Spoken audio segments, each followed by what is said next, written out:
Здравствуйте! Это Институт физической реабилитации. И с вами я, Ирина Ивановна Ушакова. Сегодня мы поговорим о том, как помочь своему ребенку при затяжном кашле после перенесенной простуды. Необходимо несколько раз в день выполнять следующие простые упражнения. Первое упражнение – отжимание с коленей. Посмотрите, как работает с нашими маленькими пациентами инструктор. Запомните это упражнение. Второе упражнение.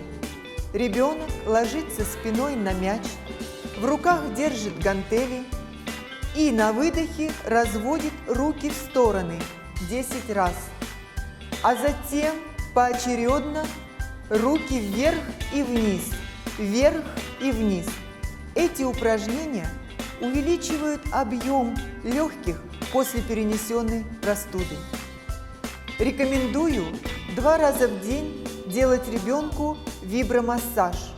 Выполняется это следующим образом.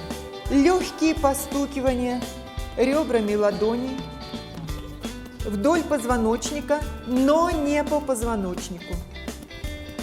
1-2 минуты достаточно.